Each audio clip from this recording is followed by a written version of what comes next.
It is halfway November, and for most of the book lovers, that means the Goodreads Choice Awards are back. And for today's video, we're gonna go through round one of them. So hi and welcome back, my fellow fantasy book lovers. Or if you're new here, hi and welcome. My name is Kathy and I'm a fantasy book lover from Belgium. For today's video, I'm going to go through the 3 categories of the Goodreads Choice Awards that I personally read books by, talk a little bit about what I think of the selection they made, what I have read, what I want to read, and of course what I have voted for. So the Choice Awards are actually open for voting right now. So the 3 categories that I have of course read books from is the fantasy category, the romantasy category, and the YA fantasy. So let's get into the fantasy category. So when we get to the fantasy category, you will see the books in a randomized list. So every time you open the app, they will be in a different order. The first book on my personal list is Empire of the Damned by J. Kristoff, which I have of course read and loved. It's one of my favorite reads of all time. After that is The Warm Hands of Ghosts, then The Tainted Cup, which is very high on my TBR list, but I don't have it yet. An Academy for Liars, The Night Ends with Fire, When Among Crows, which is a novella that I've read this year, which I really did enjoy. A Sweet Sting of Salt, The Lost Story, The Bright Sword, The Familiar by Leigh Bardugo. I actually think I have this book. I have a lot of Leigh Bardugo books, but I still haven't read a single one of them.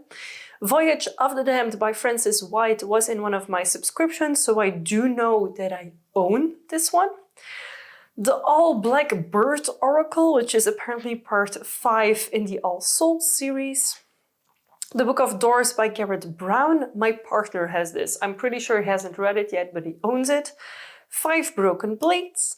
A Sorceress Comes to Call. The Fox Wife. Somewhere Beyond the Sea from T.J. Klune's Cerulean Chronicles. A Song to Drown Rivers. Emily Wilde's Map of the Otherlands, which is the second book in the Emily Wilde series. The third book is coming out, I believe, in January or February next year. I did really enjoy this. This is like cozy, whimsical fantasy. And then the final book is The Dead Cat Tail Assassins. Now, personally, for me, from these books, there was only one logical choice to vote for, and that is, of course, Empire of the Damned by J. Kristoff. I also hesitated to vote on When Among Crows because I think for such a short book, it was really, really good. So When Among Crows, I think will also be continuing to the next round if people have read it.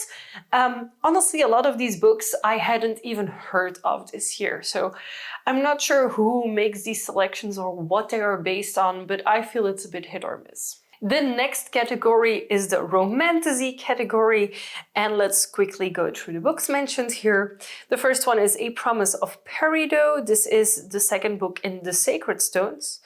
The Veiled Kingdom. Apprentice to the Villain, which is the second book to Assistant to the Villain, which was hilarious and I really enjoyed it. The Games Gods Play. A Dark and Drowning Tide, which is on my TBR, but I haven't read it yet. Blood of Hercules, Restless Stars. So this is part 9 in the Zodiac Academy series. I've actually read book 1 and 2, and I'm not sure why anyone would nominate it, but hey. Born of Blood and Ash, Fate of the Sun King, A Touch of Chaos. Like, honestly, I'm selling my entire collection of those books because I find them too repetitive, but to each their own. House of Flame and Shadow, which is the third book in the Sarayamas Crescent City series. Phantasma, Wicked Games Book 1 by Kaylee Smith, which is a book that I really want to read. A few of my friends have read it and they really enjoyed it, so I'm interested too. The Spell Shop by Sarah Beth Durst. This was a cozy fantasy with romance in it, and I really enjoyed this book. When the Moon Hatched. I actually have this book, but I haven't read it. Gold, this is book 5 in the Plated Prisoner series. A Crown This Cold and Heavy. Feybound, which is book 1 in the Feybound series by Sara El Arifi. I actually own this book, not sure when I will read it. Same for the next one, which is A Fate Inked in Blood. I have this one from one of my subscriptions. Haven't read it yet. And this is Norse-inspired Romantasy. Then we have The Honey Witch by Sydney Shields. This was also part of one of my subscriptions. And I think I sometimes mix up this book and The Spell Shop because I've read one of them and they look very similar.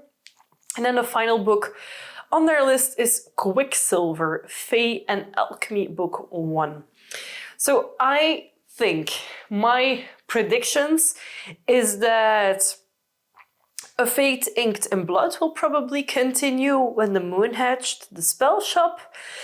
Sarajemas, I think as well. I'm a little bit scared for the A Touch of Chaos and Born of Blood and Ash books that they might as well continue.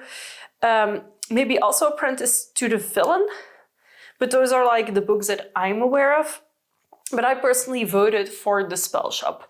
I really enjoyed this book, even if I've read other books in this category as well. I felt this was the book that I enjoyed the most out of them. That's basically it. And finally, let's look at the young adult fantasy category, in which I have an unpopular opinion, but we'll get to that. The books in here. So Let Them Burn, which I don't know. Where the Dark Stands Still, I actually own that book. For She Is Wrath. Ruthless Vows, so Letters of Enchantment Book 2 by Rebecca Ross. I actually read this book, I read the duology, and I found it a bit disappointing, as in I hoped it was fantasy, but it felt more like war-themed than fantasy-themed, which was a letdown for me.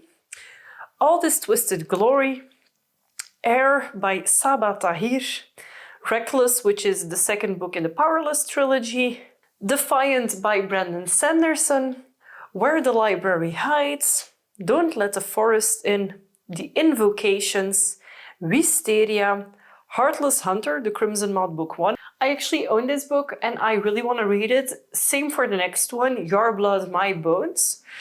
Dragon Fruit, The Darkness Within Us, The Prisoner's Throne, Immortal Dark, another book that I really want to read. The Poisons We Drink, another book I own but haven't read yet. And finally, Of Jade and Dragons. Now, my unpopular opinion is that I'm not voting for this category.